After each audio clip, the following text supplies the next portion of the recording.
दिल्ली में लाल किले के पास जो ब्लास्ट हुआ, ये कोई छोटी घटना नहीं है दोस्तों। पूरा देश इससे हिल गया है। और जब जांच आगे बढ़ी तो पता लगा ये सब 6 दिसंबर को ध्यान में रखकर प्लान किया गया था, क्योंकि उस दिन कुछ मजहबी लोग और कुछ सेकुलर लोग जो हैं वो बाबरी विध्वंस की बरसी मनाते हैं।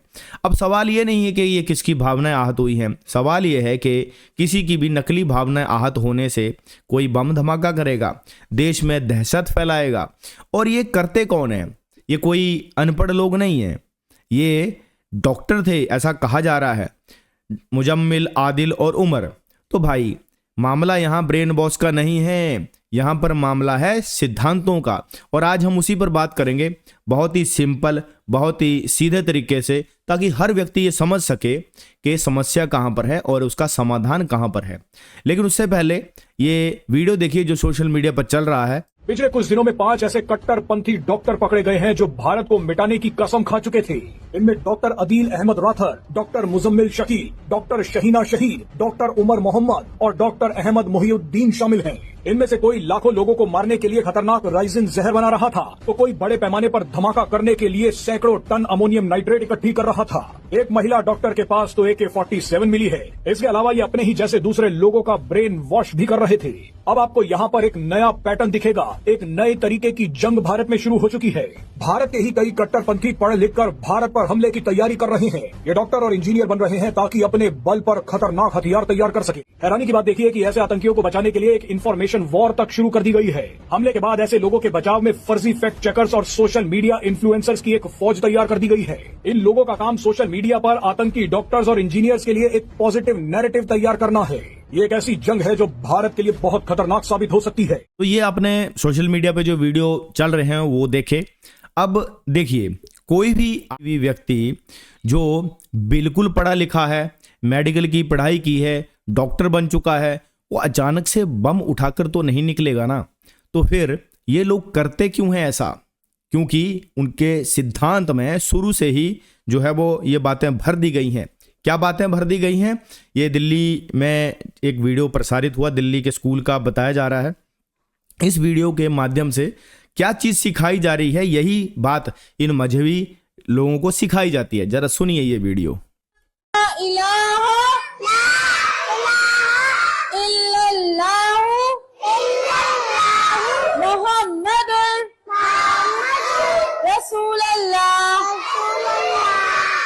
उर्दू में तर्जुमा, अल्लाह के सिवा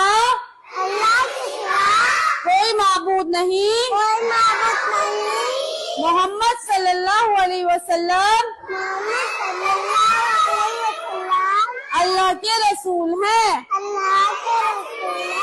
तर्जुमा in English, there is no god except Allah, prophet Muhammad सल्लल्लाहु अलैहि वसल्लम इज द। आपने ये वीडियो देखा कि दिल्ली में छोटे छोटे बच्चों को, जिसमें हिंदू बच्चे भी हैं और मुसलमानों के बच्चे भी हैं, वहां पर स्कूलों में ये क्या बात बताई जा रही है। और यही है इनका सिद्धांत जो इस वीडियो के माध्यम से बताया जा रहा है। उसके साथ में ही और भी बातें इनको क्या बताई जाती हैं कि अवतारवाद गलत है, मूर्ति पूजा करना गलत है, बाकी सारे धर्म गलत हैं, सिर्फ हमारा ही रास्ता सही है और कोई पूजने लायक नहीं है इस अल्लाह के सिवा, ये सिखाया जाता है।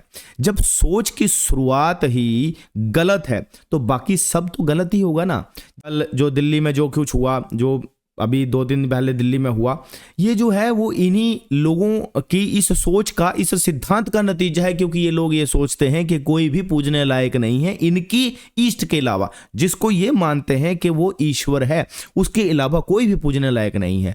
और बच्चों को जबरदस्ती ब्रेन वॉश किया जा रहा है। लेकिन इनसे कोई ये सैद्धांतिक रूप से ये बात पूछेगा तो वहां पर इनकी पोल खुल जाती है। तो दोस्तों, ये कोई ब्रेन वॉश नहीं है, यहां पर दिक्कत है सिद्धांतों की।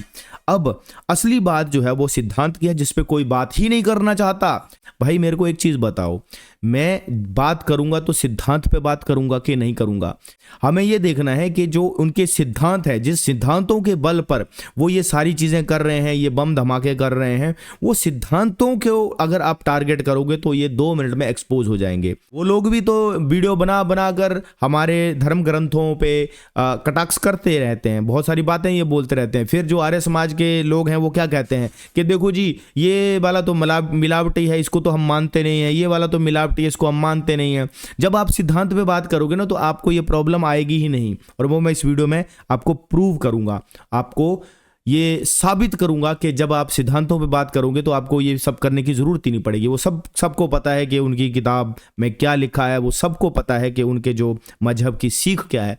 आप उस पे वो करते रहोगे, कटाक्ष करते रहोगे, तो उसका कोई ज़्यादा रिजल्ट आपको मिलने वाला नहीं है। अभी आपने देखा एक एक्स मुस्लिम था जो पहले एक्स मुस्लिम बन गया मुसलमान से, फिर वो दोबारा से मुस्लिम बन गया। तो सिद्धांत ही मजबूत नहीं होंगे तो फिर ये सब होगा ना। फिर ये मुंह ढककर ही, चेहरे दिखाकर तो आते नहीं है, ये मुंह ढककर ही जो है वो एक्स मुस्लिम का एक नकली मूवमेंट चलाएंगे, हिंदुओं को आभास कराएंगे कि देखो हमने आपके लिए बहुत कुछ किया। लेकिन जब सिद्धांतों पर बात होगी ना दोस्तों, तो इनकी पोल वहां पर खुल जाएगी। साबित करके दिखाऊंगा, इसलिए वीडियो में बने रहिए। तो अब हम जैसे कि मैं कहता हूं कि सिद्धांत पर बात करो, और जब भी मेरे को कमेंट आता है तो मैं यही कहता हूं कि सिद्धांत में सबसे बड़ा सवाल एक ही है, और वो सवाल क्या है दोस्तों? सिद्धांत का असली सवाल है कि क्या इस्लाम के द्वारा परिभाषित होने वाला ईश्वर, क्या कुरान के द्वारा परिभाषित होने वाला ईश्वर सर्वशक्तिमान है? ये सवाल है, ये सवाल है जो हमें पूछना चाहिए इनसे। जो भी आर्य समाज के लोग अगर इनसे ये सवाल पूछते हैं तो तब देखना सामने वाला कैसे निरुत्तर हो जाएगा। लेकिन आर्य समाज कैसे इस सवाल को पूछेगा? जो खामी आर्य समाज के सिद्धांत में खुद हैं, वो आर्य समाज ये सवाल पूछ ही नहीं सकता उनसे। क्यों? क्योंकि इन दोनों के जो सिद्धांत है ना, आर्य समाज के सिद्धांत और इस्लाम के सिद्धांत, वो एक जैसे हैं। वो इस वीडियो में अप्रूव हो जाएगा। देखना ये क्यों इस सवाल को बचते हैं और क्यों सिर्फ किताब पे और इन सब चीज़ों पे बोलते हैं। क्यों? क्योंकि इनके सिद्धांत एक जैसे हैं। क्या सवाल है दोस्तों कि क्या इस्लाम द्वारा परिभाषित होने वाला ईश्वर, कुरान द्वारा परिभाषित होने वाला ईश्वर सर्वशक्तिमान है? अगर सामने वाला बोलेगा हाँ, तो अगला सवाल उससे पूछिए, तो अगर वो सर्वशक्तिमान है तो क्या वो सब कुछ कर सकने की क्षमता रखता है? क्या उसके अंदर ये कैपेबिलिटी है कि वो कुछ भी कर सकता है? वो बोलेगा हाँ, वो उसके अंदर कैपेबिलिटी है, वो कुछ भी कर सकता है। तो क्या, उसके बाद अगला सवाल आपको क्या पूछना है, तो क्या कुरान के द्वारा या इस्लाम के द्वारा परिभाषित होने वाला ईश्वर जो आपने कहा अभी कि वो सब कुछ कर सकता है, क्या अवतार ले सकता है? बस यहीं पर सारी चर्चा दोस्तों खत्म हो जाएगी। सामने वाला बंदा इस बात का जवाब नहीं देगा, क्योंकि जब आपने ये पूछ लिया कि क्या कुरान के द्वारा परिभाषित होने वाला ईश्वर अगर सर्वशक्तिमान है, सब कुछ कर सकता है, तो क्या वो अवतार ले सकता है? क्या मूर्ति में वो आ सकता है? क्या वो कण कण में विद्यमान है? ये सब ऐसे सवाल हैं दोस्तों कि जिनके जवाब जो हैं वो ये नहीं दे पाएंगे। यहीं पे सारी चर्चा खत्म हो जाएगी। और इस स्थिति में ये क्या कहेंगे? ये कहेंगे कि इस्लाम कहता है कि अल्लाह सब कुछ कर सकता है लेकिन अवतार नहीं ले सकता, उसको लेने की आवश्यकता नहीं है। पर यहाँ पर पूछा ये नहीं गया, सवाल ये नहीं पूछा गया कि उसको आवश्यकता है या नहीं है। ये सवाल ये पूछा गया क्या वो ले सकता है या नहीं ले सकता है। सवाल ये पूछा गया, कैपेबिलिटी पे यहाँ पर क्वेश्चन है। दो व्यक्ति खड़े हैं, एक व्यक्ति के अंदर जो है वो कैपेबिलिटी है, वो कुछ भी कर सकता है। दूसरे अंदर का वाला व्यक्ति कहता है मुझे ज़रूरत नहीं है। लेकिन सवाल कैपेबिलिटी पे पूछे जा रहा है, कैपेबिलिटी है क्या इसमें? अगर आपने बोला इसके अंदर नहीं, ये नहीं ले सकता जी, ये क्योंकि निराकार है, ये अवतार नहीं ले सकता क्योंकि इसको ज़रूरत नहीं है। ज़रूरत नहीं है ये सवाल नहीं पूछा जाता है। सवाल ये पूछा जाता है कर सकता है कि नहीं कर सकता है। अगर आपने बोला नहीं कर सकता है तो यानी कि जो कैपेबिलिटी जिसके अंदर है और जो करके भी दिखा रहा है वही सर्वशक्तिमान वहां पर प्रूव हो जाता है। और इस्लाम द्वारा, कुरान द्वारा परिभाषित ईश्वर यहाँ पर बाधित सिद्ध होता है। आर्य समाज द्वारा परिभाषित ईश्वर यहाँ पर बाधित सिद्ध होता है। और आर्य समाज वाले मुझे सलाह देते हैं कि तुम इस पे बात करो, तो मैं तुमसे यही पूछ रहा हूँ जो सवाल हम आर्य समाज से पूछते हैं और आर्य समाजियों को भी ये कहता हूँ, तुम सनातन का जब ये सिद्धांत अपना लोगे ना, तब तुम इस्लाम वालों को भी निरुत्तर कर सकते हो इस सवाल के जवाब से, क्योंकि ये सवाल इतना पावरफुल है, इतना शक्तिशाली ये सवाल है, सर्वशक्तिमान ईश्वर का सवाल जो सामने वाले को निरुत्तर कर सकता है। और आपको ये बोलना पड़ेगा कि अगर वो सब कुछ कर सकता है तो रूप लेना वो उसके लिए क्यों बाधित हो गया, वो रूप क्यों नहीं ले सकता, और अगर वो ये नहीं कर सकता तो फिर वो सर्वशक्तिमान कैसे हुआ। आर्य समाज भी यही कहता है कि ईश्वर अवतार नहीं ले सकता, ईश्वर कुछ चीज़ें कर ही नहीं सकता। अरे भाई, जो ईश्वर अगर कुछ चीज़ें नहीं कर सकता तो फिर वो ईश्वर कैसे हुआ? फिर तो वो किसी दफ्तर के नियमों से बंधा हुआ कर्मचारी हो गया ना, कि भैया वो ये भी नहीं करेगा, वो ये भी नहीं करेगा। जैसे किसी को बिठा दिया जाता है कुर्सी पर किसी बड़े ऑफिसर द्वारा और बोला जाता है, भैया तेरे को ना ये काम करने की ज़रूरत नहीं है, तुझे नहीं करना है ये काम, तुझे ये आवश्यकता ही नहीं है कि तू दूसरा कोई काम करे, तुझे बस वही काम करना है जो मैंने तुझे बताया हुआ है। तो जब किसी व्यक्ति को जब आप बोलते हो ना कि भैया, बोलते हैं ये आपके बाबू ये फलाना काम कर सकते हैं, बोले नहीं इनको आवश्यकता नहीं है। एक्चुअली ये क्यों नहीं बोल रहे हो कि उसके ऊपर भी एक कोई सत्ता है जिसने उसे बोला, बांध दिया है, बोला तुझे जरूरत नहीं है इधर उधर जाने की, तुझे जैसे मैंने बोला है तू उधर ही बैठ, तू निराकार अवस्था में बैठ, तुझे साकार होने की आवश्यकता नहीं है। यानी कि उसके ऊपर भी कोई ना कोई और सत्ता बैठी है जो उसे इन नियमों में बांध रही है। इसका मैं बड़ा अच्छा एग्जाम्पल आपको दिया दफ्तर के कर्मचारी का। अगर आपकी समझ में, बुद्धि में ये बात अगर आ गई तो बहुत बढ़िया बात है, लेकिन नहीं आई तो इसको फिर से समझो।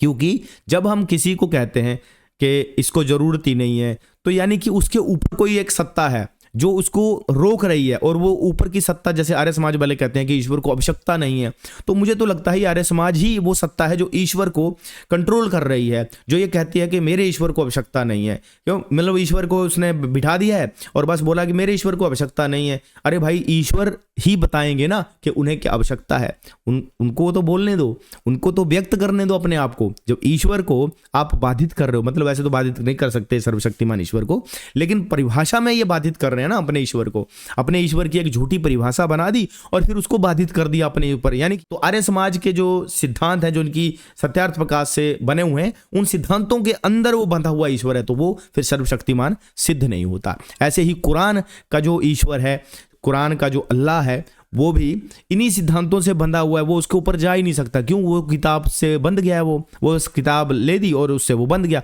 लेकिन हमारा ईश्वर जो है वो हमारे जो शास्त्र हैं, हमारे जो वेद हैं, उनके सिद्धांतों से नहीं बंधा हुआ है। वो जो वेद के सिद्धांत हैं वो इस सृष्टि के नियम हैं, वो सृष्टि के ऊपर लागू होते हैं, ईश्वर के ऊपर लागू नहीं होते।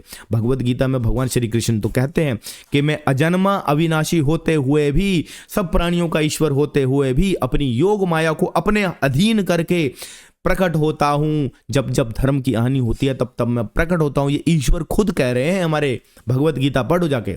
और जब आवश्यकता पड़ती है, जब जरूरत पड़ती है, जब मेरी इच्छा होती है, तो मैं साकार रूप में भी प्रकट होता हूं। यह है सर्वशक्तिमान ईश्वर का कंसेप्ट। सनातन धर्म कहता है ईश्वर सर्वशक्तिमान है, उसके लिए कुछ भी असंभव नहीं है। वो चाहे तो निराकार रहे, चाहे तो साकार रूप ले ले, चाहे तो कृष्ण बनकर खेल ले, चाहे तो राम बनकर मर्यादा सिखा दे, चाहे तो नरसिंह बनकर अपने भक्तों को बचा ले। यही है सर्वशक्तिमत्ता।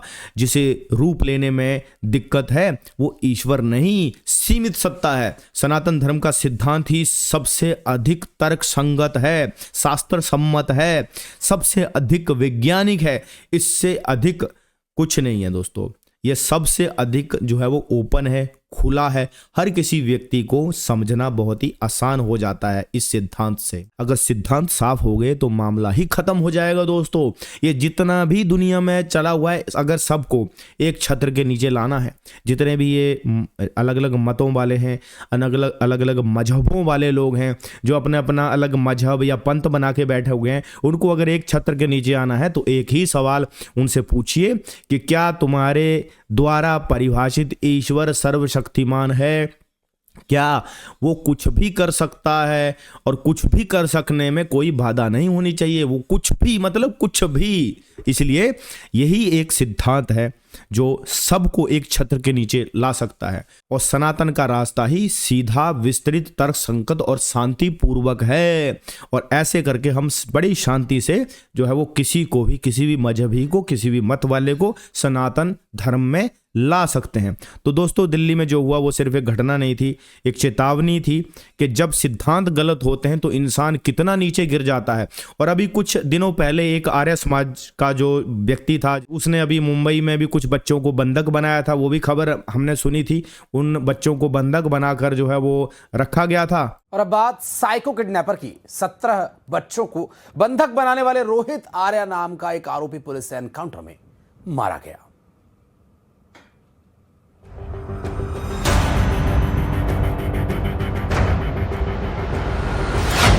ऑडिशन बहाना, किडनैपिंग का प्लान। वीडियो में डिमांड, टेरर वाला थ्रिलर।